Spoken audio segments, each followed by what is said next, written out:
자, 일단 내 걱정에 비해서는 다들 되게 잘 풀었어요. 솔직히 제한 시간 안에서는 이제 6개 다 맞은 사람이 2명이었고요. 그다음 맨 처음에는 4개 맞은 사람이 1명이었어요. 처음에 10분 들어갔는데 한 명은 6분, 한 명은 9분 이렇게 들어갔습니다. 근데 이게 그 2번과 6번 이렇게 나왔었지만 요거 그냥 고쳤어요. 그러니까 딱 계산 실수 때문에 튀어나온 거라서 그렇고 내용적인 걸 모른다? 그건 아니고요.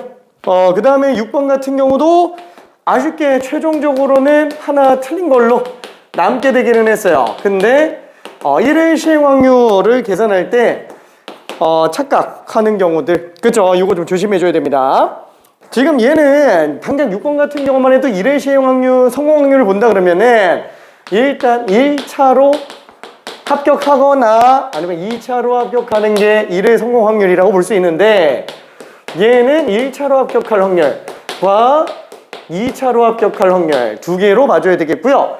뺄 셈은 없죠. 어차피 둘이 배반 사건이니까 1차로 합격하면서 동시에 2차로 합격하는 일은 있을 수가 없으니까 걔는 뺄 게 없습니다. 이거 덧셈 정리가 좀 습관화돼야 되죠. 이게 배반 사건이니까 빵이고, 거기에다가 지금 2차로 합격할 확률은 이거 그냥 3분의 1만 그대로 하면 안 되죠. 왜냐면은 2차로 합격하려면 일단 1차가 떨어져야 돼요. 그렇죠? 그래서 얘 자체가 1차가 떨어지면서 2차로 합격할 확률, 내용적인 측면에서는 이렇게 봐줘야 되다 보니까 얘는 또 곱셈 정리로 또 들어가야 돼요. 그렇죠? 그래서 얘는 1차가 떨어지면서 1차 떨어진 경우의 한정에서만 2차 시험 응시가 가능하기 때문에 이때가 이제 2차 응시해서 합격할 확률 3분의 1이 되겠네요. 그래서 1차 합격할 확률 4분의 1에다가 1차 떨어지고 그 다음에 2차 응시할 수 있는 그 자격이 갖춰진 상태에서 2차 합격할 확률이 3분의 1이다. 그쵸? 실제로 2차 시험에 통과할 확률이라는 거는 지금 얘를 얘기하는 거다라고 생각을 해주면 되겠네요. 괜찮죠? 이게 아니라 요거라는 거. 그래서 2분의 1. 그래서 딱 요거 하나가 좀 실수가 나오는 경우들이 있어요. 그래서 일부러 조금 그냥 단순하게 덧셈으로 들어가는 게 아니라 이런 식으로 좀 곱셈 정리가 껴있는 걸로 문제 집어넣습니다. 그래서 조심하면 될 것 같아요. 근데 실제로 내신에서는 6번 문제가 잘 나오기는 해요. 근데 수능에서는 안 나와요. 수능에서는. 왜? 수능은 확통이 다 합쳐서 8문제밖에 안 나오잖아요. 탑 8에 못 들어가요, 얘는. 그 정도로 중요도가 높은 게 아니어가지고 나올 확률은 올해 수능 기준으로 놓고 봤을 때 나올 확률은 솔직히 내 개인적인 생각으로 한 10% 미만, 10% 미만 잘 잡아줘봤자 10%예요. 나올 확률 자체가. 왜? 보면 알겠지만 케이스 분류화는 경우의 수 문제가 거의 다 나와요. 거의 다 나옵니다. 이항분포 같은 경우도 등장하긴 하지만 이항분포 문제는 거의 대부분이 그냥 BMP만 쓰면 이항분포 우리가 아직 안 했구나. 아직 안 했구나. 그렇죠. 그래서 통계 쪽 같은 경우도 그렇고 문제가 별로 그렇게 그쪽에서는 기본 문제 위주로 나오지 변별력 문제로 잘 등장을 안 합니다. 이 조건부 확률 같은 경우에는 거의 대부분 변별력 문제로 나오는 거라서 경우의 수 쪽으로 헷갈리게 만드는 경우들을 요새 대세로 만들지 이런 식으로 문제를 만드는 게 많지는 않아요. 그렇지만 개념적으로는 중요하다라는 거. 만약에 이것까지 섞어서 헷갈리게 만든다 그러면 진짜 어려워질 수도 있어요. 자, 근데 그거는 나중에 다시 얘기할게요. 오케이. 자, 그러면은 우리 지난번에 하던 걸 다시 한 번만 간단하게 정리 차원에서 얘기해 볼게요. 자, 결국 통계는 집단의 정보를 분석을 하는 거다라고 얘기를 했고요. 지난번에 봤듯이 1반과 2반의 어떤 비교 분석, 그 두 반의 수학 실력을 비교하려고 한다. 그럼 당연히 대표가 될 값이 있어야 돼요. 그 대표값 중에서 우리는 뭐밖에 안 쓴다? 평균밖에 안 쓴다. 근데 평균만 가지고 1반 평균 50점, 2반 평균 50점, 이러면 둘이 실력이 똑같군. 근데 막상 반의 학생들 점수 보니까 막 49점과 51점밖에 없어요. 막 점수 분포를 놓고 보니까 죄다 50점이 다 몰려 있어요. 근데 2반 보면은 여기는 반은 포기했고요. 반은 정말 너무 잘해요. 그래서 평균이 50점 나왔어요. 그러면 이렇게 나왔다고 했을 때 두 반의 실력이 똑같다라고 말을 하는 거는 좀 아니지 않냐. 그쵸? 내용적인 측면에서 너무 차이가 많이 나요. 그래서 저런 식으로 평균만 가지고 대충 퉁쳐서 하는 거는 너무 간략하게 갔다. 그래서 생각하는 게 뭐예요? 얼마나 점수 분포가 몰려 있는지 아니면 분산되어 있는지. 그쵸? 그래서 우리는 분산이라는 지표를 수학적으로 만들어내요. 그쵸? 그래서 추가적인 보조수단으로 분산이라는 개념을 만들어내는데, 분산을 만들어내는 과정에서 굳이 어쩔 수 없이 2제곱이 들어가게 됩니다. 그러다 보니까 분산값이 가끔 가다가 좀 너무 커지는 경우가 생겨요. 그래서 그 제곱 때문에 커진 거니까 표준 편차를 좀 만들어 보자 라는 개념이 들어갑니다. 그래서 결국에는 이 세 가지만 통계 분석에 사용을 하는데, 그 중에서도 분산은 표준 편차를 구하기 위한 중간 과정으로만 쓰이고요. 실제 통계 해석은 평균과 표준 편차만 가지고 들어갑니다. 그래서 메인은 얘랑 얘예요. 메인은 얘랑 얘. 얘가 중요하지 않다라는 건 아니에요. 하지만 얘랑 얘로 통계 해석을 들어갑니다. 자, 근데 그런 통계가 종류로는 두 종류 있다라고 얘기를 했어요. 뭘 기준으로 본다고요? 확률 변수 기준으로 본다라고 얘기를 했습니다. 자, 괜찮아요? 괜찮지? 자, 확률 변수 기준으로 들어간다라고 얘기했어요. 뭐 예를 들면은 우리가 확률 변수뿐만 아니라 기본적으로 변수 자체가 두 종류로 나타난다라고 얘기했었죠. 첫 번째, x가 1보다 커나 지금 3보다 작거나 같은 정수. 1, 2, 3밖에 없잖아요. 그쵸? 셀 수 있네. 셀 수 있는 이런 애들을 우리는 가능할 이자의 세산자라고 해서 이산적이다 라고 얘기를 하고요. 그 다음에 x는 1보다 커나 같지만 3보다 작거나 같은 실수. 얘는 셀 수가 없어요. 그죠? 근데 셀 수 없는 가장 근본적인 이유가 1부터 3까지 끊김없이 다 연속적으로 등장을 하고 있기 때문에 그렇죠. 그래서 이런 애들을 우리는 연속적이다 라고 얘기를 할 수 있어요. 그래서 이산적인 애들의 대표격 되는 게 수열이고요. 연속적인 애들에 대한 게 이제 함수. 그렇죠. 그래서 이렇게 두 가지 계보가 나타나게 되겠고, 수열 같은 경우에는 수열의 합 시그마와 함수에서도 함수의 합 인테그랄. 그렇죠. 둘 다 서메이션에 S자를 갖다가 쓴 거예요. 그리스어 대문자. 얘는 그냥 S자 길게 뚫어서 쓴 거.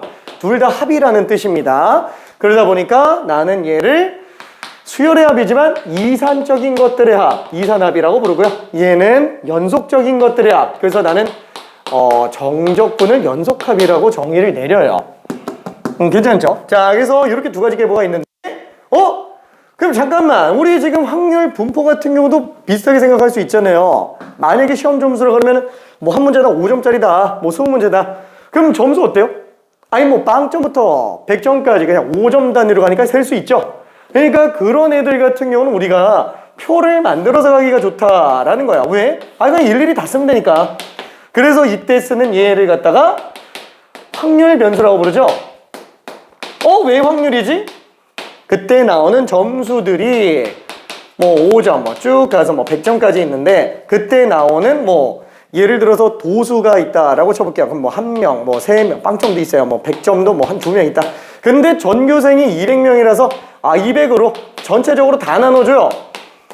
그럼 얘는 상대도수잖아요. 상대도수. 근데 그 상대도수가 마치 뭐랑 똑같은 느낌이에요? 실개수가 무수히 많아지면은 우리가 확률 계산할 때 전체 실개수분의 성공 횟수.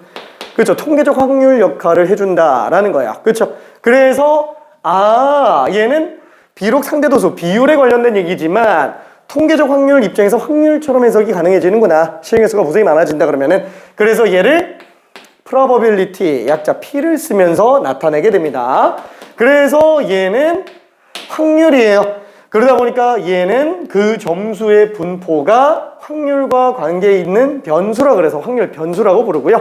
얘처럼 셀 수 있는 애들로 확률 변수 값들이 등장을 하는 경우에는 이산적인 애들이구나. 그래서 그렇게 만들어지는 확률 변수를 우리는 이산 확률 변수라고 얘기를 합니다. 괜찮죠?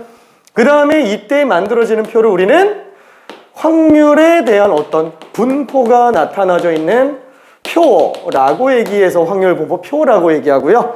얘는 어차피 넓게 보면 이산확률에 관련된 거잖아. 그래서 뭐 좀 더 디테일하게 이름 붙인다 그러면 이산확률 분포표다 이렇게 얘기할 수 있습니다. 자, 이때 이 확률 같은 경우에는 예를 들어서 한 번만 볼게요.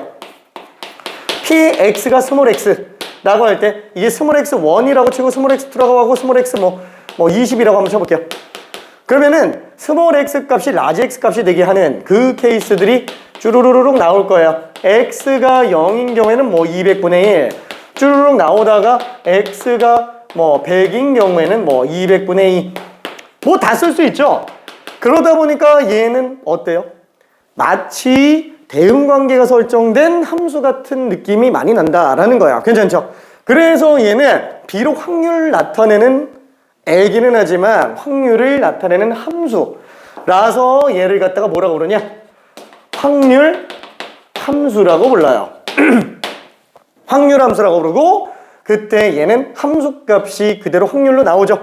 그래서 그런 식으로 함수값이 확률이 되는 애들을 우리는 확률 질량 함수라고 부릅니다. 괜찮죠? 확률 질량 함수라고 불러요. 자, 그러면 뭐 이산확률이 아니라 연속확률도 있나요? 있어요. 그쵸? 예를 들면 우리가 키 같은 거를 확률 변수 x로 잡았다라고 칠게요. 뭐 전 국민의 키의 분포를 본다라고 한다면 키가 뭐 1cm씩 이렇게 뿅뿅뿅뿅 크진 않잖아요. 그쵸? 연속적으로 크죠? 그래서 그렇게 나타내는 이 확률 변수는 이산확률 변수가 아니고 연속 확률 변수구나 라고 생각을 할 수 있겠고요. 아무래도 연속 확률이기 때문에 얘는 우리 전 국민의 키를 나타낸다고 할 때 뭐 사람 키가 빵 센치일 리는 없겠지만 그죠? 뭐 빵부터 일단 생각을 해볼 수는 있겠죠. 뭐 0 나오겠죠. 어차피 없을 거니까. 근데 그런 식으로 쓰려고 하니까 잠깐만 0 다음에 그럼 뭘 써야 되지? 0.0000001? 쓸 게 무한정 나온다라는 거야. 뭐 그 키가 뭐 300 넘어가는 사람은 없을 거잖아요. 그렇죠? 그 사이에 있는 값을 모두 다 실수를 쓴다? 쓸 수 있어요? 못 쓰죠. 그러다 보니까 얘는 어떻게 해요? 표로 가지 못하는구나. 그래서 얘는 빵 센치부터 300cm까지 몰라. 신생아 키가 얼마가 있겠죠. 무슨 한 20cm 되려나? 몰라. 아무튼 되게 작을 거야. 그래서 되게 작은 상태에서부터 한번 올라갔다가 좀 내려오는 이런 그래프로 300까지는 안 가겠지? 그렇죠. 거인 뭐 한 250 나오겠죠. 뭐 아무튼 그래서 이런 식으로 생각을 할 수 있을 거예요. 한마디로 변수 자체가 실수 범위에서 연속적으로 움직인다. 그래서 이렇게 만들어지는 얘는 그래프를 이용해서 들어가줘야 됩니다. 자, 다시 한번 통계는 두 가지 종류가 있다라고 얘기했습니다. 첫 번째는 이산적인 확률 분포를 나타내는 이산확률 분포가 있고요. 두 번째는 확률 변수가 연속적이라서 확률 분포, 연속적인 확률 분포를 나타내는 연속 확률 분포 이렇게 두 가지로 계보를 나누게 됩니다. 괜찮죠? 자, 그러면은 우리 지난번에 확률 계산하고 평균 잠깐 연습 좀 해봤어요. 자, 오늘은 디테일한 나머지를 조금 더 볼 겁니다. 일단 기본적으로는 이산확률의 분포에 관련된 걸 먼저 한번 해볼게요. 이산확률 분포에 관련된 거. 자, 여기서 첫 번째 이산확률 분포. 어차피 연속 확률 분포는 되게 라이트하게 가요. 얘는 교육과정에서 다 빠져가지고 되게 라이트한 거밖에 안 나옵니다. 그건 나중에 다시 얘기할게요. 자, 지난번에 얘기한 것처럼 우리가 10명이 시험 봤는데 10명 점수가 70, 70, 70, 80, 80, 80, 80, 그 다음에 90, 90, 90 뭐 이렇게 나왔다. 그렇죠? 얘는 그냥 별량들이 다 나열된 거예요. 별량이 뭐예요? 자, 별량이라고 하는 거는 통계에서 별량이라고 하는 거는 수치화할 수 있는 모든 값을 별량이라고 얘기를 해요. 왜냐면 우리가 아름답다 이렇게 얘기를 하면은 이거는 솔직히 뭐 개인의 감정이잖아요. 그렇죠? 이건 뭐 어떻게 딱딱 객관적인 지표가 나와 있지 않죠.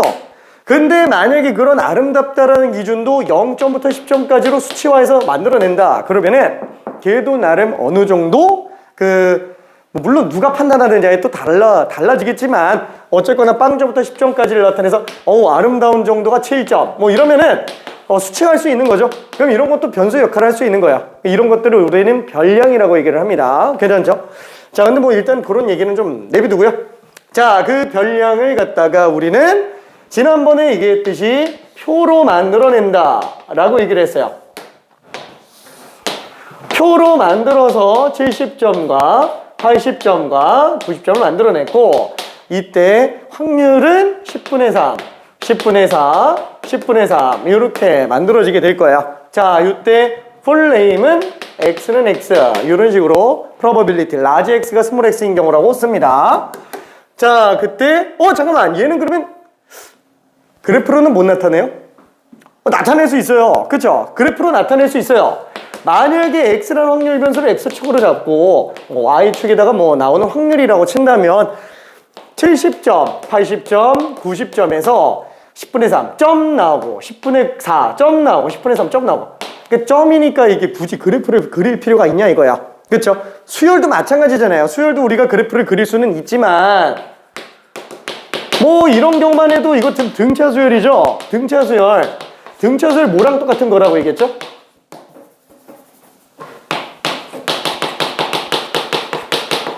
일차 함수랑 똑같은 거라고 얘기했죠? 등차 수열은 일차 함수랑 똑같은 건데, 1차 함수는 그래프를 그리죠. 연속적이니까. 근데 수열은 1 집어넣었을 때 값 7, 2 집어넣었을 때 값 11, 3 집어넣었을 때 값 15 이런 식으로 가잖아요.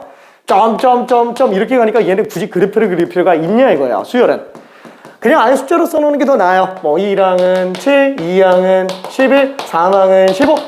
이게 더 보기 편할 수도 있다라는 거예요.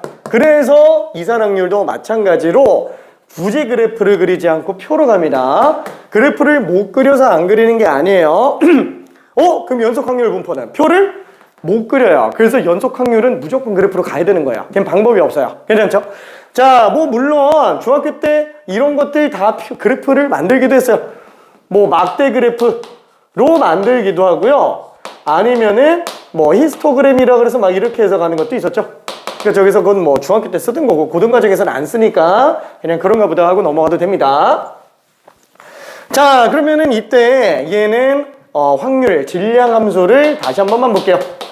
확률 질량 함수는 x가 70이거나 90인 경우에는 10분의 3으로 나오고, x가 80인 경우에는 10분의 4로 나오더라. 이렇게 확률 질량 함수를 쓸 수 있어요. 자, 그럼 얘는 일단 첫 번째 제일 먼저 생각해 봐야 될 건 뭐라 그랬죠? 괜찮죠? 자, 얘는 시그마. 그쵸? 얘가 지금 x1, x2, x3고 얘가 지금 p1, p2, p3라고 한다면 모든 확률 총합은 지금 얼마로 나오겠느냐? 얘는 지금 3개밖에 없지만 그냥 n개라고 쳐볼게요. 그쵸? n개라고 친다면은 모든 확률 총합은 지금 얼마로 나와야 돼요? 너무 당연하지만 그냥 100% 나와야 되죠? 그냥 1로 나와야 될 거예요. 확률 총합은 1이 돼야 되겠고. 자, 그 다음에 두 번째. 드디어 이제 평균을 들어갑니다. 자, 평균은 원래 어떻게 한다? 싹 다 더해서 그냥 10으로 나눠주면 돼요. 그쵸? 근데 싹 다 더해서 10으로 나눠준다라고 하면은 어차피 이거 찢을 수 있잖아요. 그쵸? 70 곱하기 10분의 3, 80 곱하기 10분의 4, 90 곱하기 10분의 3. 근데 지금 이게 뭐지?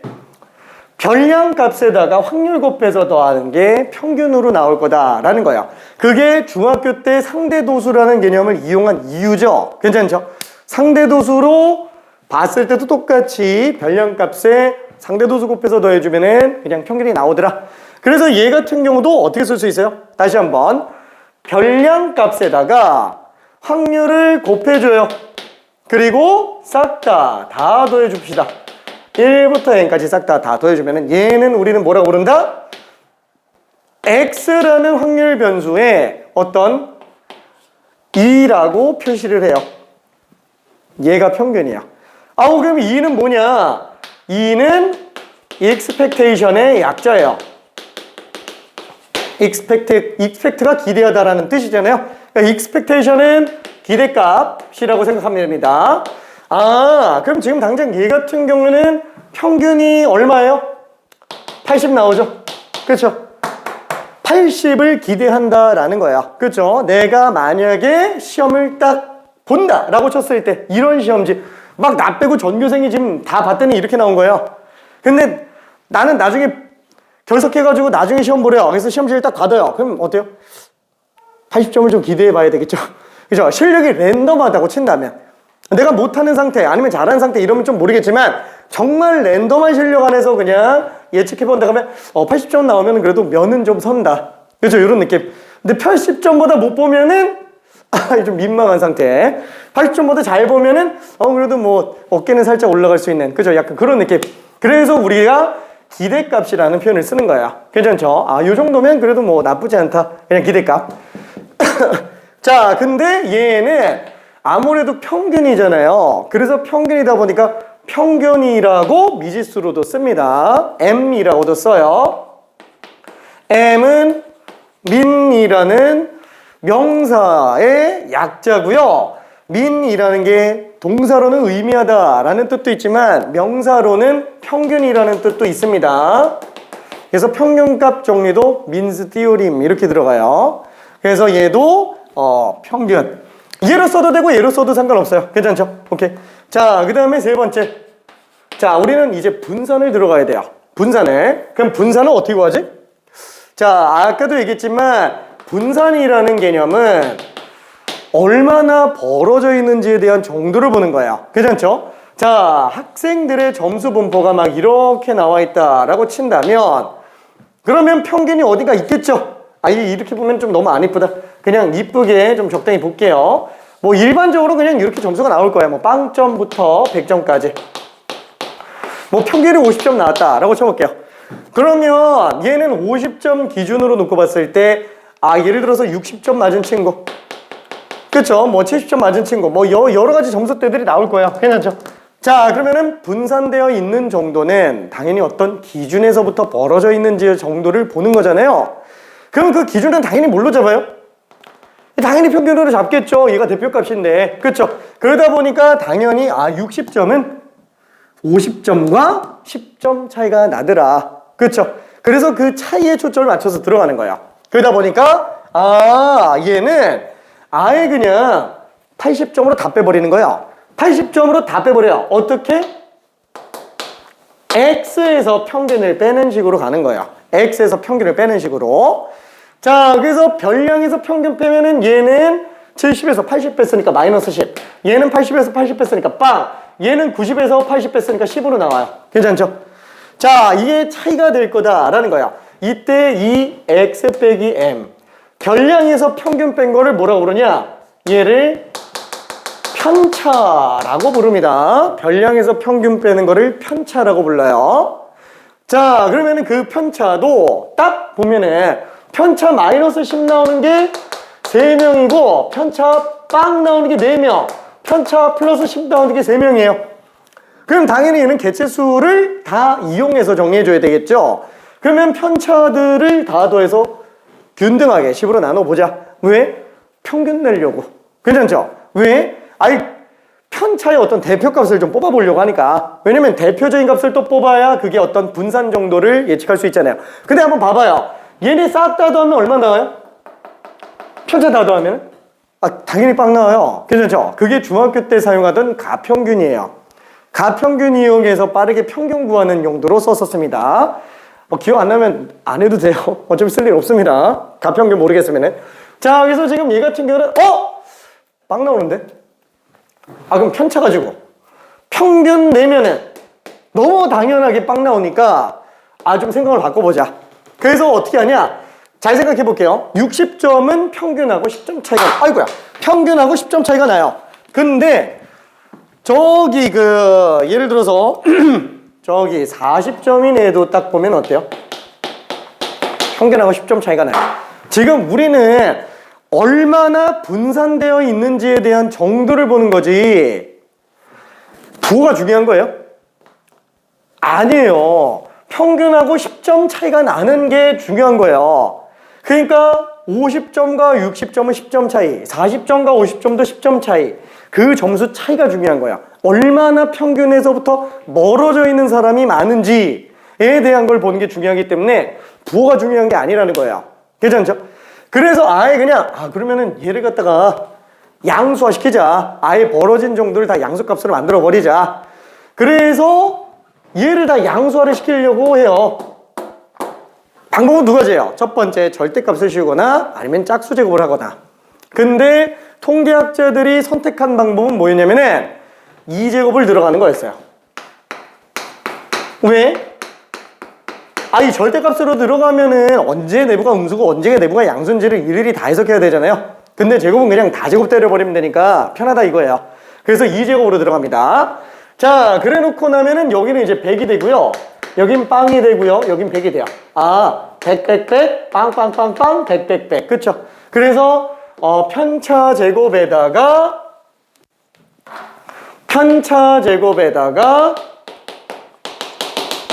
다 더해서 나누는 거니까 편차 제곱에다가 확률 곱해서 더하는 걸 우리는 대표값으로 설정되는구나. 어떤 벌어진 정도에 대한 대표값이구나. 라고 해서 얘를 분산이라고 불러요. 분산은 영어로 분산이라는 용어의 약자, 베리언스 약자 V를 갖다가 씁니다. 자, 다시 한번 써볼게요. 자, 우리는 분산은 어떻게 구한다? 우와! 자, 별량에서 평균을 빼줘요. 편차 제곱. 괜찮죠? 편차 제곱에다가 확률을 곱해서 싹 다 더해줍니다. 그쵸? 1부터 n까지 싹 다 더해줘요. 자, 다시 한번.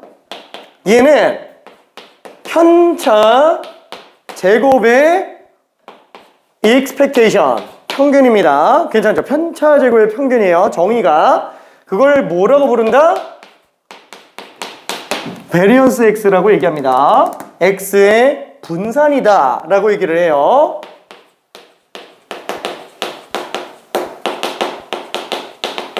괜찮죠? 분산이라고 정의를 내리게 됩니다. 자, 그러면 잠깐만, 이게 식이 좀 길어 보이죠? 그렇죠? 식이 좀 길어 보여요. 이거 계산 일일이 할래요? 그러면 좀 불편할 때가 있어요.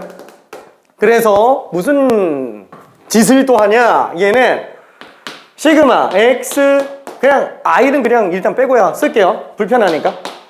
자, 요게 지금 분산이죠. 자, 시그마는 우리 전개해서 다 따로따로 줘도 되잖아요. 그래서 얘를 한번 전개해 볼게요.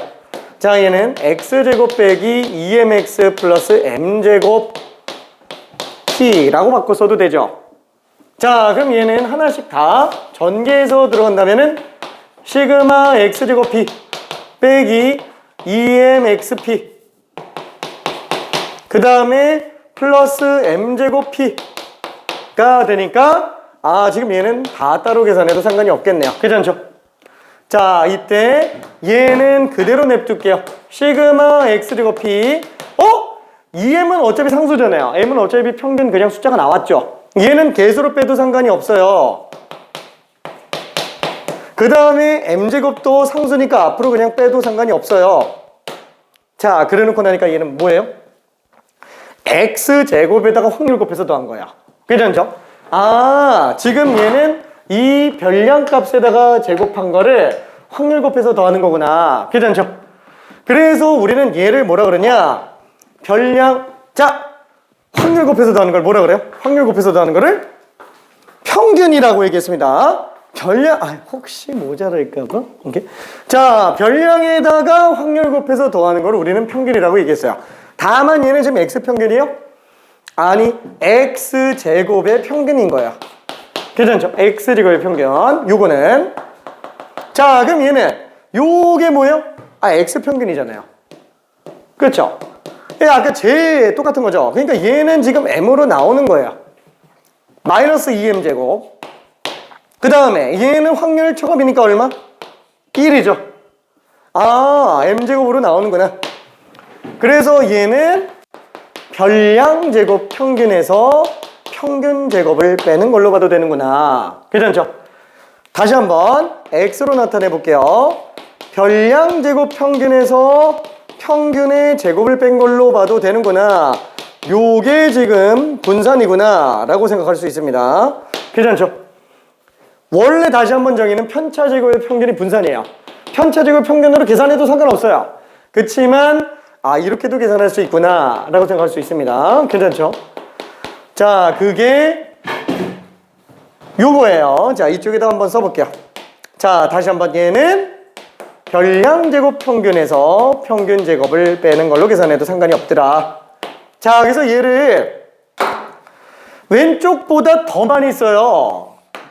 더 많이 써요. 이걸로는 언젠가 한계가 와요. 이걸로는 언젠가 안 풀리는 게 튀어나와요. 근데 얘로는 안 풀리는 게 없어요. 왜? 얘를 묻는 문제가 꽤 많이 나와요. 이걸 묻는 문제가. 별량제곱 평균에 관련된 얘기. 그러면 별량제곱 평균 나왔다. 무조건 다 뭐랑 연관돼 있다? 분산이랑 연관돼 있는 거야. 괜찮죠? 요게 조금 중요합니다. 얘는 별이 100만 개.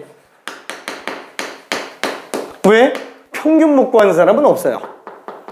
근데 분산은 되게 헷갈려요. 특히나 별량제곱 평균을 묻는 문제가 나왔다. 그러면은 분산과 연관돼 있다라는 걸 알아야 되기 때문에 제가 엄청나게 중요합니다. 자, 다시 한번.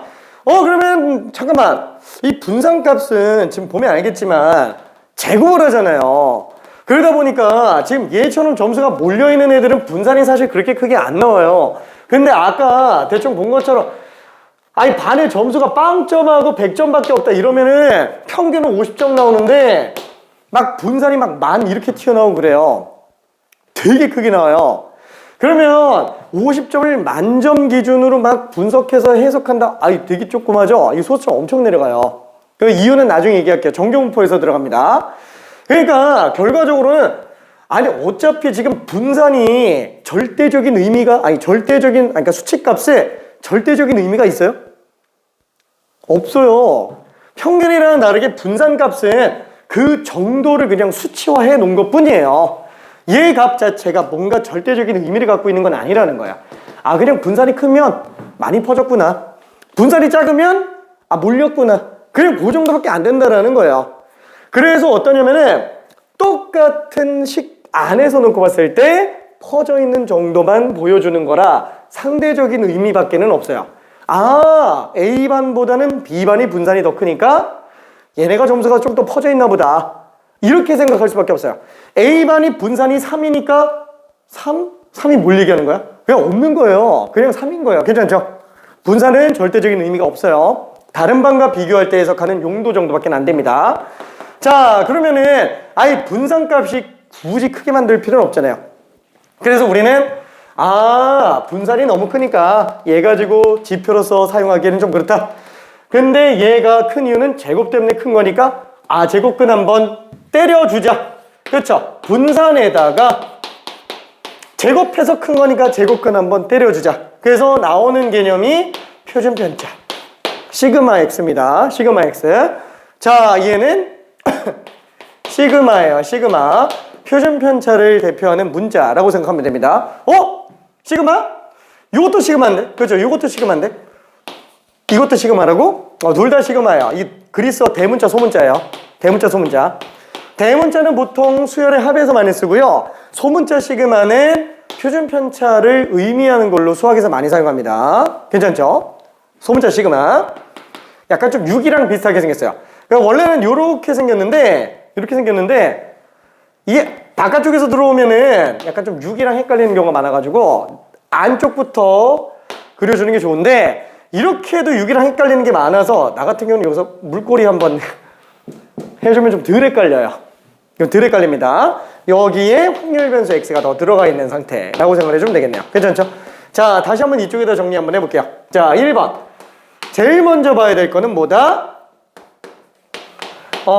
i는 1부터 n까지 확률 총합은 당연히 1로 나온다. 그 다음에 두 번째 평균은 어떻게 구한다?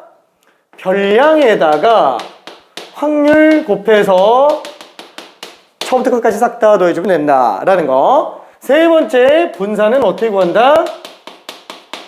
얘는 원칙상 편차 제곱의 평균으로 들어갑니다. 원칙상 편차 제곱의 평균으로 들어갑니다. 아니다. 이걸 이렇게 둘러주면 나누자. 자, 얘는 편차 제곱의 평균으로 들어가는 게 원칙이에요. 자, 그래서 얘는 시그마로 쓴다면은 i는 1부터 n까지 편차 제곱의 확률 곱해서 들어가는 걸로 볼 수 있는데 결국 얘가 뭐랑 똑같다? 별량 제곱 평균 빼기 평균 제곱으로 볼 수도 있더라. 그쵸? 이렇게 쓸 수도 있더라. 자, 얘는 뭐 오른쪽에다가는 그냥 쓰지 않을까요? 그냥 요게 워낙에 중요하니까. 그쵸? 위에 거보다 아래 게 더 중요합니다. 정의는 위에 게 맞는데 쓰임새는 이게 훨씬 더 많아요. 그쵸? 쓰임새는. 자, 그다음 마지막 네 번째 분산까지 한번 좀 들어가 볼게요. 루트 vx예요. 자, 다시 한번 분산과 표준 편차는 음수값이 안 나옵니다. 무조건 다 양수값이에요. 양수값. 자, 그래서 여기까지가 일단 1차적으로 내용 정리할 수 있는 내용이에요. 자, ax 플러스 b의 성질에 관련된 거는 나중에 다시 한 번만 좀 봅시다. 자, 연속 확률 변수에 관련된 거는 이따가 좀 볼 거예요. 이따가. 자, 유형 2번으로 한번 가볼게요. 이거 좀 지워도 되죠? 이거 지워도 되죠? 오케이. 자, 그러면은 1020번 문제를 한번 설명을 해볼게요. 되는 친구들은 그냥 풀어도 됩니다. 자, 확률 질량함수라고 했어요. 확률 질량함수는 함수값 자체가 확률이 되는 애라 이산확률 분포의 확률함수라고 생각을 해주면 됩니다. 자, px가 라지 x가 스몰 x인 게 kx제곱이야. 얘는 지금 x는 1, 2, 3, 4. 그죠? 정역이 1, 2, 3, 4밖에 없어요. 자, 결과적으로 뭐냐면 1부터 집어넣어 볼게요. 1 집어넣으면 그냥 x에 1 들어갔으니까 k. 그 다음에 x가 2일 때의 확률은 4k. x가 3일 때의 확률은 9k. 그 다음에 x가 4일 때의 확률은 그냥 16k인 거예요. 확률 질량함수가 나왔으면 그 확률 분포 표랑 똑같은 거 아니냐? 그렇죠? 이산확률 분포는 솔직히 확률 질량함수도 중요하지만 보통 기준 자체를 표로 놓고 보는 게 편해요. 같은 얘기예요. 어차피 확률 질량함수나 확률 분포표나 똑같습니다. 자, 그래서 x가 1, 2, 3, 4밖에 없는 거예요. 이 정역 자체가. 그죠? 변수 자체가 1, 2, 3, 4. 괜찮죠? 그때의 확률. 자, 그게 K, 4K, 9K, 16K. 이렇게 나온 거야. 그러니까 이걸 준 거는 얘랑 지금 똑같은 얘기 하는 거고, 얘가 결국 얘랑 똑같은 거잖아요. 그렇죠? X가 1일 때 확률, 2일 때 확률 3, 4. 그래서, 확률 질량함수 자체도 이미 확률 분포를 다 준 거구나. 표를 만들 수 있구나. 라고 생각할 수 있습니다. 꼭 표를 기준으로 안 하고 싶으면 이걸로 안 해도 상관은 없어요. 자, 그러면 기본적으로 우리가 확률 나왔다. 제일 먼저 봐야 될 거는 확률 총합이 1인 거예요. 그쵸? 이거 4개 다 더해주면은 지금 얼마지? 25에다가 5 됐으니까 30K죠? K 값은 당연히 30분의 1이구나 라고 생각할 수 있어요. 그래서 지금 X가 1일 확률이 30분의 1, 2일 때 확률이 30분의 4, 3일 때 확률이 30분의 9, 4일 때 확률이 30분의 16이구나. 그래서 이렇게 생각을 해볼 수 있습니다. 자, 우리가 구하려고 하는 거는 뭐다? x가 3 이상의 확률을 구해달라. 그러면 x가 3 이상의 확률 이산적이잖아요. 3, 4밖에는 없는 거예요. 그렇죠? 얘가 얘기하는 게 x가 3일 확률과 x가 4일 확률을 더해달라 라고 얘기하는 거니까 요 아까 계산한 거 30분의 9 더하기 30분의 16 30분의 25. 그래서 답이 5로 약분한 6분의 5가 답이 될 거예요. 괜찮죠?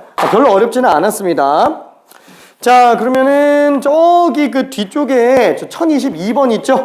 이거 한 번만 가볼게요. 이 제일 많이 나옵니다. 부분 분수 이용해서 들어가는 거예요. 시그마랑 연계가 굉장히 좋은 거. 나는 이런 걸 시그마와 친한 것들이라고 부르는데 그건 나중에 수원할 때 다시 얘기할게요.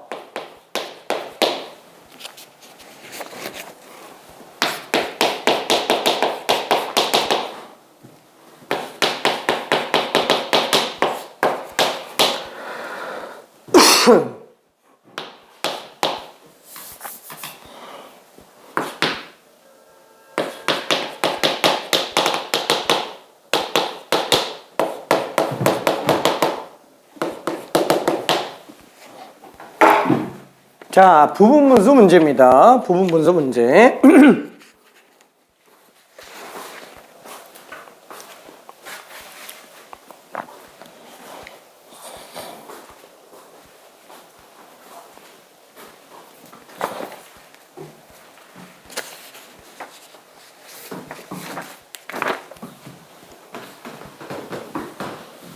그래서 일부러 수열이랑 굉장히 연관을 많이 지어서 문제를 내요.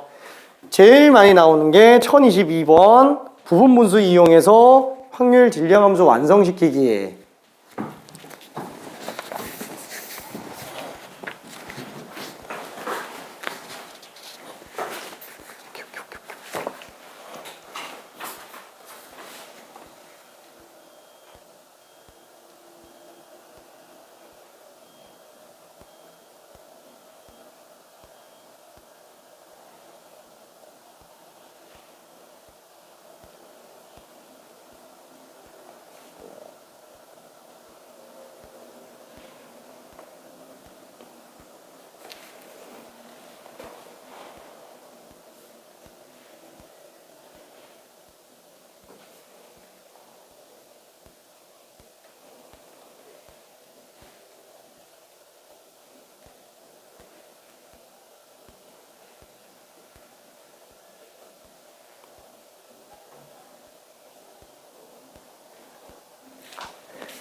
종합이라서 걔가 1이 되죠.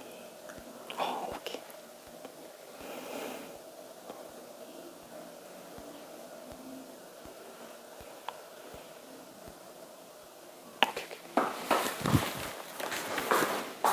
자, 그래서 부분분수 오랜만에 봐가지고 아마 되게 헷갈릴 거예요. 이게 자, 분수꼴에서 덧셈 뺄셈 문제 나오면은 할 게 뭐밖에 없어요? 통분밖에 없습니다. 그렇죠? 예를 들어서 A분의 1 다항식분의 1 빼기 B분의 1이 나왔다. 할 게 뭐밖에 없다고요? 통분밖에 없어요. 그렇죠? 그래서 통분을 해보면 이렇게 나오죠? 왼쪽에서 오른쪽으로 가는 게 통분이고요. 오른쪽에서 왼쪽으로 분모를 그러면 인수받아 찢어낼 수 있구나. 그렇죠? 다른 분모를 하나로 만들어낼 수 있다면 당연히 돌아올 수 있겠죠. 수학은 돌아올 수 없는 강을 건너지 않아요. 갈 수 있으면 올 수 있는 겁니다. 딱 하나 안 되는 애가 있어요. 간 거 그대로 못 돌아오는 애가 딱 하나 있습니다. 고등수학 전체에서. 뭐냐면 자, 얘를 미분하면 3이죠. 얘 적분하면 이거 나와요? 그건 아니죠. 그렇죠? 그래서 부정적분의 한정에서만 간 거 그대로 돌아오질 못해요. 걔 빼고는 간 거 그대로 다 돌아옵니다. 자, 여기서 얘는 가는 게 통분이면 돌아오는 게 부분분수예요. 그래서 부분분수는 통분의 역연산이구나. 그렇게 생각해 주면 됩니다. 자, 그래서 둘이 똑같은 식이니까 어차피 지금 얘 양변을 B-A로 나눠준다면 이렇게 써도 되는 거잖아요. 그래서 얘는 이렇게 찢어낼 수 있다라는 거. 그래서 뭐 예를 들면은 수학하에서 이런 거 했었잖아요. 그럼 뭐더라? 2분의 1 더하기 6분의 1, 12분의 1, 20분의 1, 30분의 1, 뭐가 또 있지? 42분의 1, 오늘 이상하게 암산이 안 된다. 그죠? 자, 만약에 이런 걸 계산한다 그러면은 실제로 다 통분을 해야 되잖아요. 근데 이걸 다 통분을 해서 계산을 해놓고 약분이 되니까 짜자자자자 기워서 계산해 보다 보니까 7분의 6이 나와. 그쵸? 우와! 이게 왜 이렇게 나왔지? 그쵸? 그래서 수학자들이 생각하는 게 딱 그거야.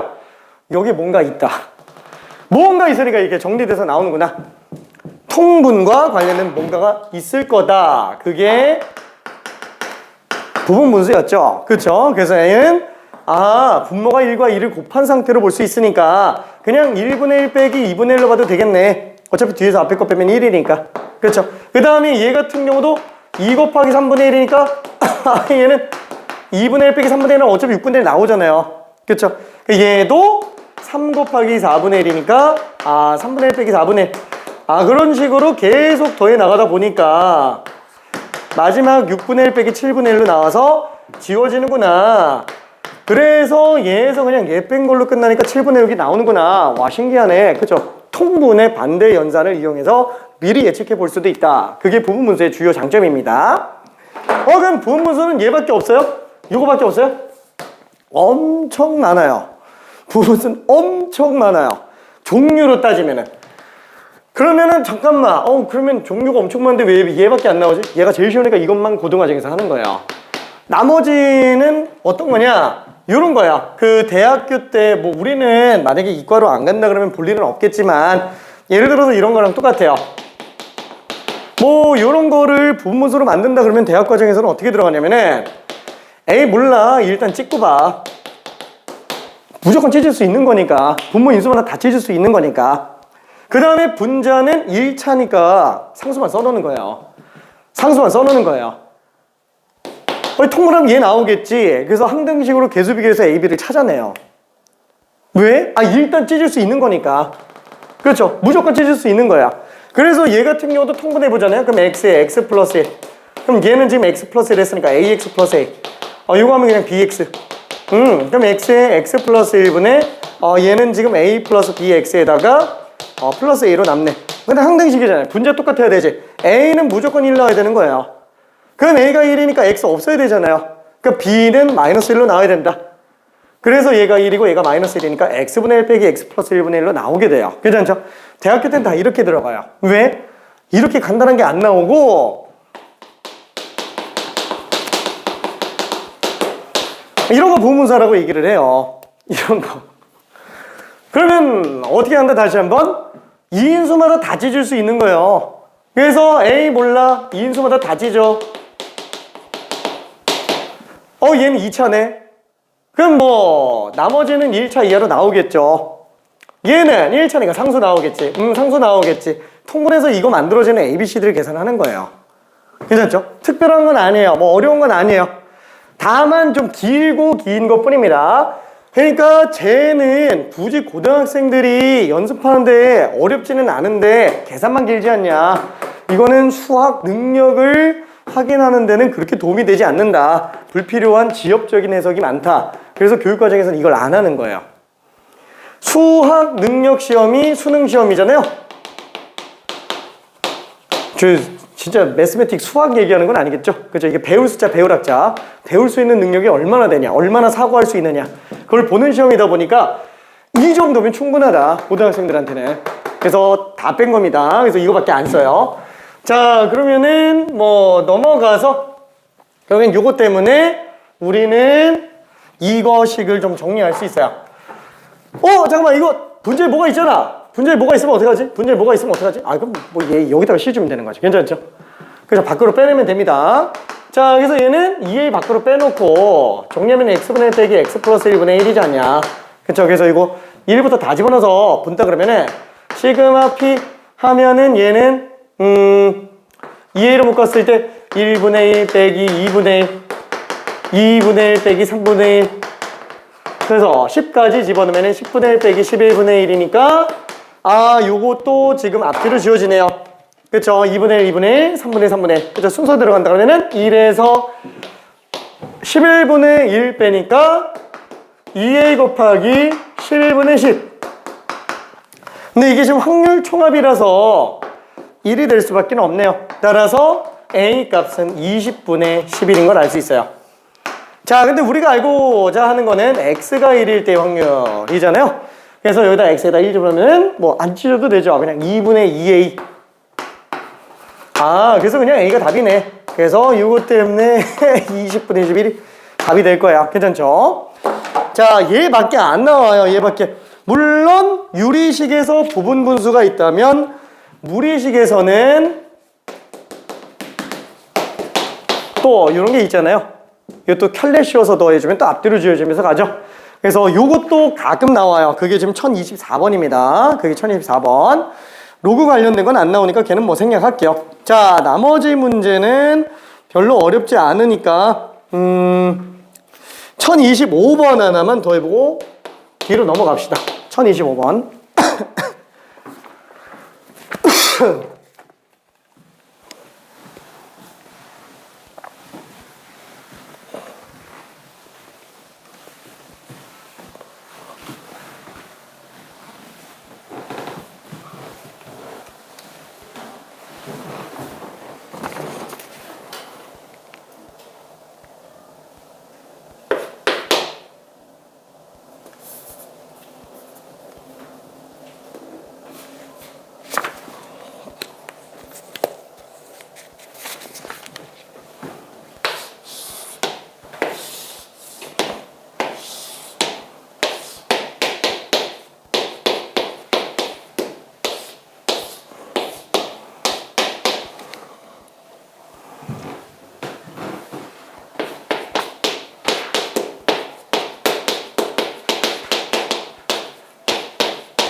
자, 애매하면은 그 확률 질량함수 이거 생각보다 보는 게 안 익숙해요. 그래서 이산확률 분포는 잘 모르겠다. 그냥 표 만들어요.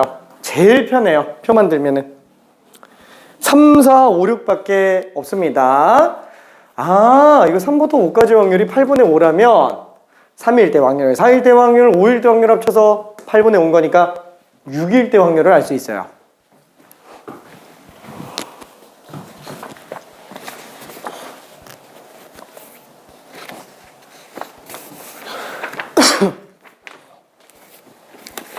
자, 다시 한번 이산확률 분포는 기준 자체가 표예요.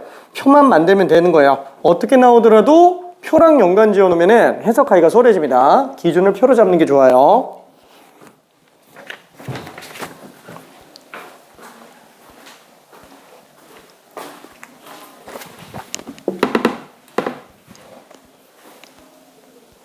혹시 좀 헷갈리는 거 있을까?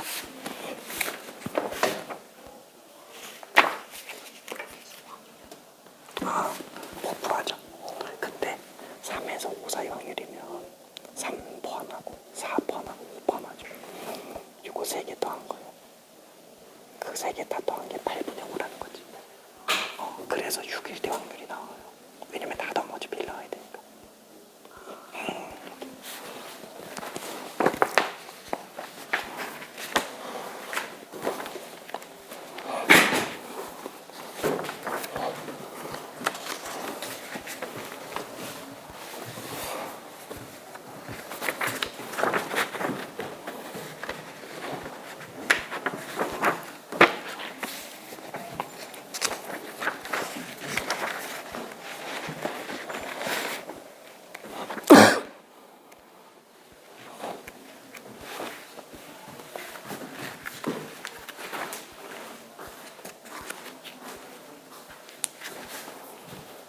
그쵸? 뭐 별로 그렇게 크게 어렵진 않습니다.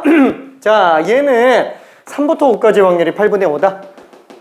뭐 얘를 갖다가 P3, P4, P5, P6 그냥 뭐 줄여서 이렇게 써볼게요. 그럼 얘가 얘기하는 거는 이거 3개 다 더해달라는 얘기잖아요. 아, 이게 지금 P3랑 P4랑 P5 더하는 거구나. 그쵸? 근데 합계가 반드시 얼마? 1. 그쵸? 이산확률 분포가 나왔다. 이산확률뿐만이 아니에요. 무조건 전체 확률이 얘가 제일 중요해요. 얘가 가장 기준입니다. 아, 다 더해서 1 나오는구나. 그럼 얘는 지금 P6가 8분의 3이네. 그쵸? 요것 때문에 우리는 P6. 그쵸? X가 6일 때 확률이 1에서 8분의 5 뺀 걸로 볼 수 있더라. 그쵸? 그래서 얘가 8분의 3인 걸 알 수 있겠고. 자, 마찬가지로 지금 얘는 4, 5, 6. 그죠? 요거 3개 다 더해달라라고 얘기하는 거니까 P4, P5, P6. 그죠? 요거는 똑같이 이제 P3가 그냥 바로 나온다라는 거야. 그죠? X가 3일 때 확률.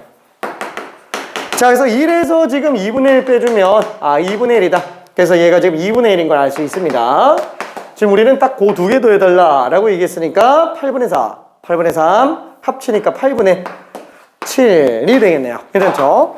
자, 답은 5번이 될 겁니다. 자, 뒤쪽으로 넘어가서 여기가 오히려 더 편할 거예요. 문제 푸는데. 자, 가볍게 일단 1028번 하나만 직접 풀어볼게요. 똑같아요. 그냥 확률 총합이 1인 거 먼저 계산해주고 원하는 부분의 확률을 계산해주면 됩니다.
자, 확률 총합이 1이기 때문에 A 값이 나오게 되겠고요. 3 이하의 확률을 계산해 달라 그랬으니까 A만 알면 그냥 끝나죠. 1, 2, 3 확률 더해주면 되겠고, 아니면 1에서 이제 4의 확률을 빼도 됩니다.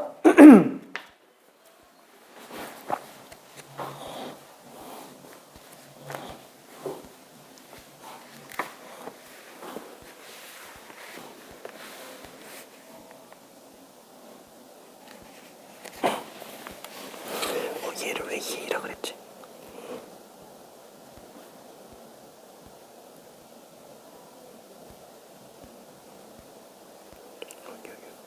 여기 어떻게 나갔지? 왜 굽혔지?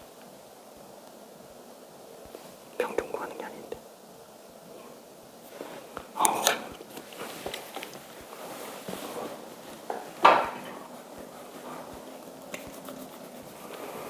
괜찮아, 그럴 수 있어.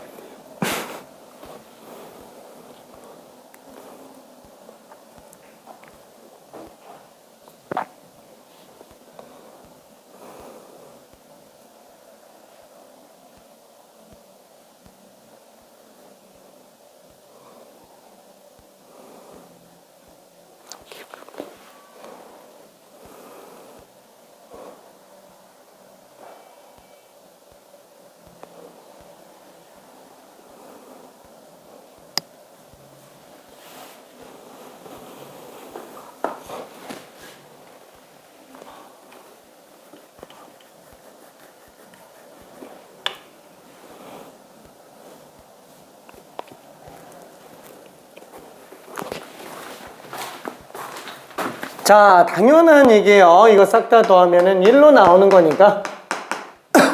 그쵸? 2분의 1 더하기 3A가 1. 따라서 A 값이 6분의 1이네요. 그쵸? 그래서 얘가 6분의 1이니까 지금 얘는 X가 1일 때 확률, X가 2일 때 확률, X가 3일 때 확률 더해도 되지만 1에서 X가 4일 때 확률 하나만 그냥 빼도 상관은 없어요. 그쵸? 자, 그럼 1 빼기 4일 때 확률이면은 이거 6분의 1 집어넣으면 3분의 1이잖아요? 1 빼기 3분의 1로 해서 그냥 3분의 2로 계산해도 됩니다.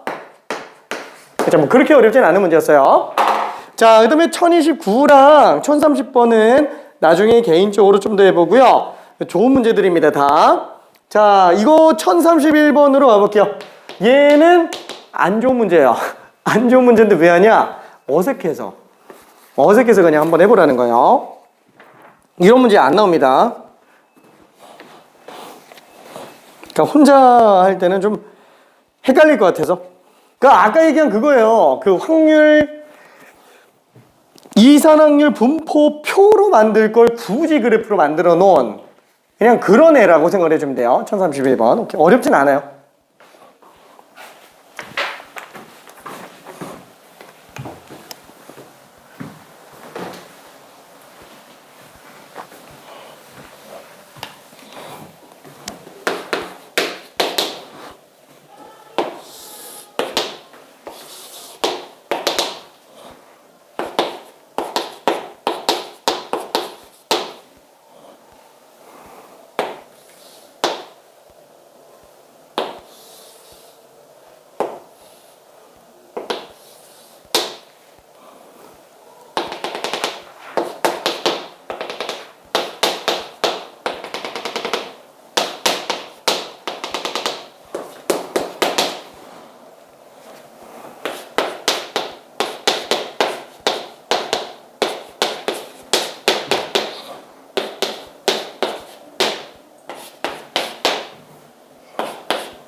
다 풀어버렸네. 따봉. 오케이.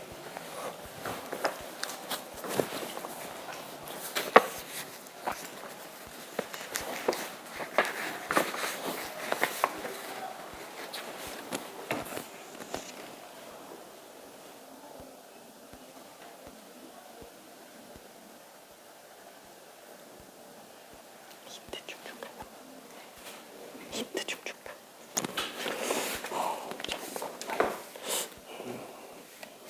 지금 요 값이 의미하는 게 P2, P4, P1 다 더한 거지.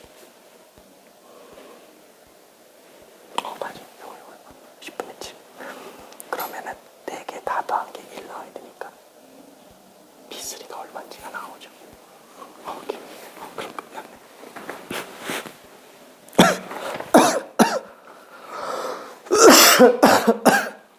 아이고. 기침이 왜 안 가라앉지?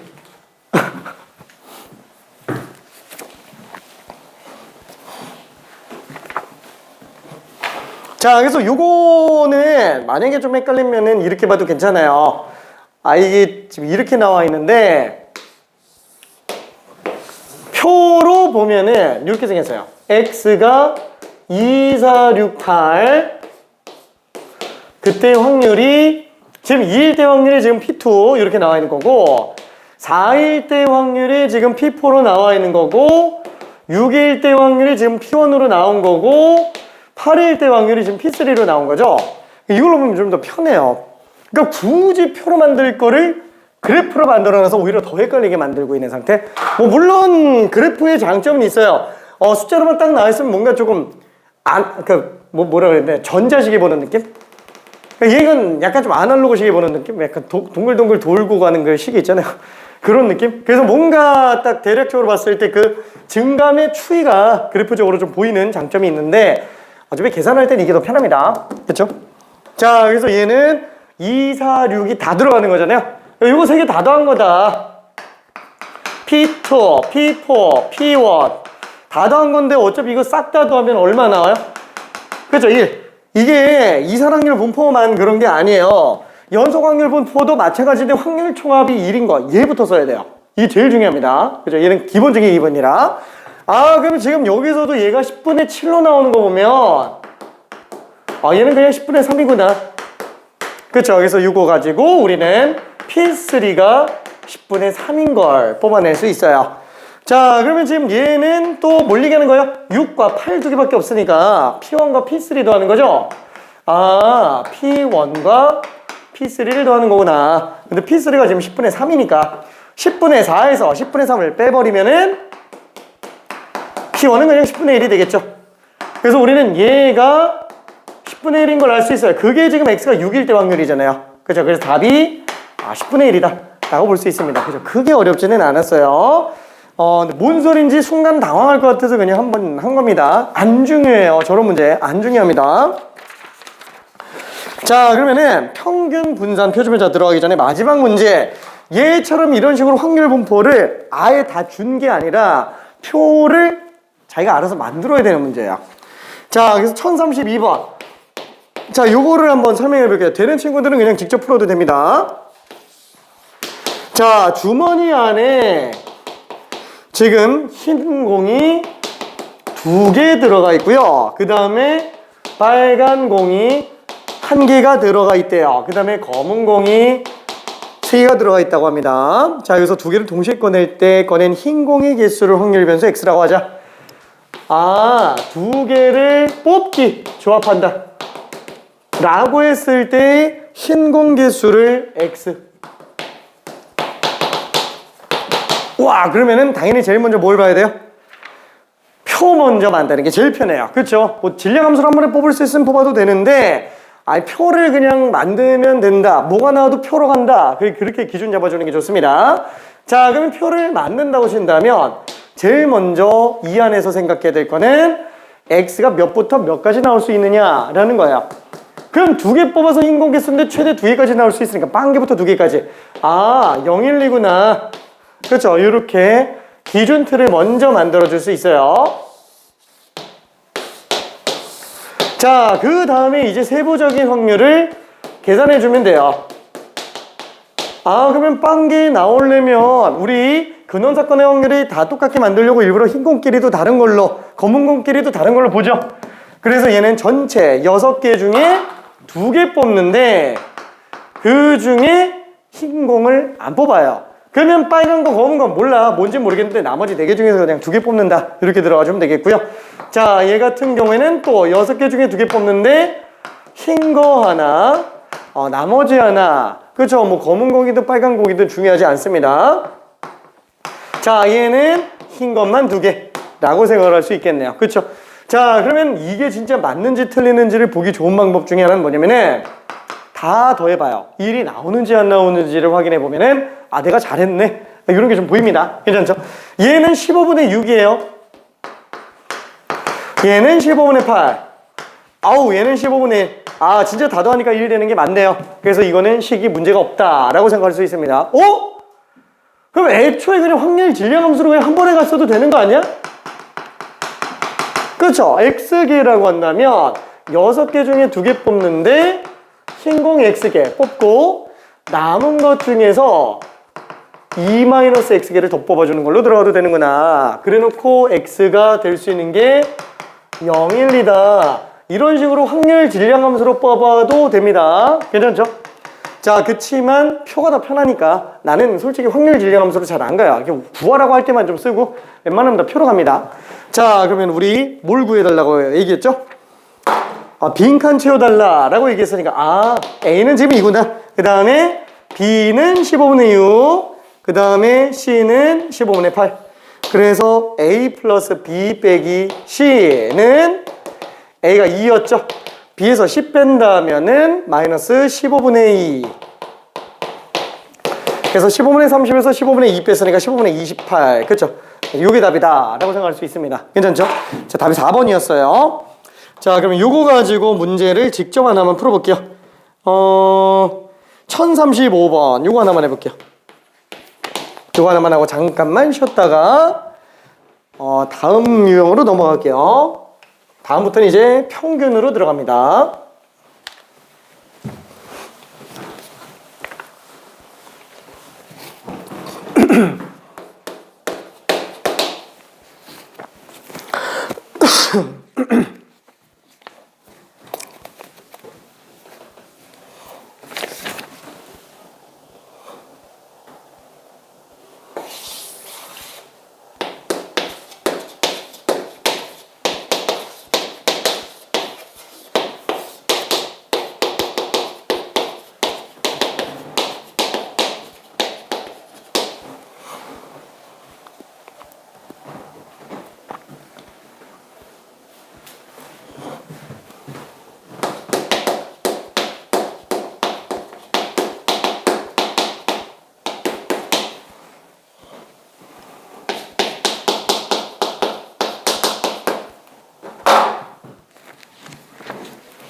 자, 가장 작은 수예요. 3장을 조합하는 상태에서 가장 작은 수.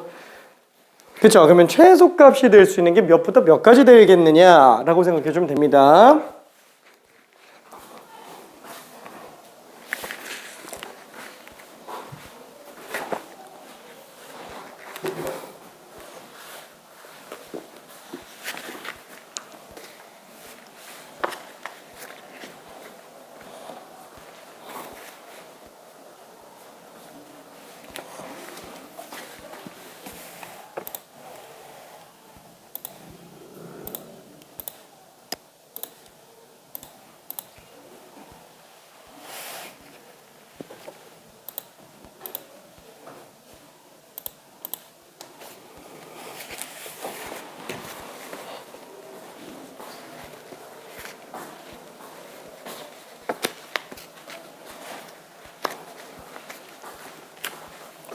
자, 힌트 같지 않은 힌트 표부터 한번 만들어 볼게요. 자, 어차피 그 최소값 될 수 있는 거는 아무리 작아도 1보다 작을 수는 없겠죠. 그쵸? 그리고 제일 큰 애가 어떤 애인지 한번 봐봐요. 3개 뽑는다 그랬을 때 제일 큰 수만 3개 뽑아놓으면은 제일 작은 숫자가 4까지 나오잖아요. 1, 2, 3, 4 이렇게 나오는구나. 그래서 표는 이렇게 생각할 수 있겠고 x가 2 이하일 확률이기 때문에 우리는 요 확률과 요 확률만 더해주면 그냥 답이 될 겁니다. 그렇죠? 자, 그러면 지금 요 확률 같은 경우는 어때요? 6개 중에 3개 뽑는데 뭐지? 1이 들어가면 되네. 그럼 1은 일단 하나 뽑고 시작하는 거예요. 1 하나 뽑고 시작하는 거고 그 다음에 나머지 5개 중에서 2개는 뭘 뽑아도 상관이 없는 거예요. 그죠? 그 경우의 수만큼 나오게 될 겁니다. 자, 그 다음에 얘는 또 6C3이에요. 최소값이 2가 나와야 되는데 그럼 얘 2는 하나 이미 뽑혀져 있는 상태여야 되겠고 1은 나오면 안 돼요. 그렇죠? 그러니까 4개 중에서만 2개를 추가로 더 뽑아주면 되겠죠. 그렇죠? 여기도 마찬가지로 뭐 안 궁금하지만 그래도 한번 해볼게요. 내가 궁금해서 미안해. 3개 중에 2개. 얘도 6C3분의 2C. 그렇죠? 뭐 1은 그냥 안 곱해도 상관이 없어요. 그렇죠? 그럼 얘는 계산해보면은 20분의 10. 와, 절반의 확률로 1이 되네요. 20분의 6. 20분의 3. 20분의 1. 와, 진짜 다 더하면은 1이 되는 게 보입니다. 괜찮죠? 그래서 우리는 x가 2 이하일 확률이면 20분의 16. 그렇죠? 20분의 16. 4로 약분하면은 5분의 4가 답이 되는 거 알 수 있어요. 괜찮죠? 자, 위에 거에서 그냥 빼도 됩니다.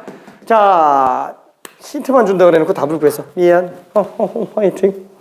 자, 잠깐만 10분만 쉬었다가 뒤로 또 가볼게요.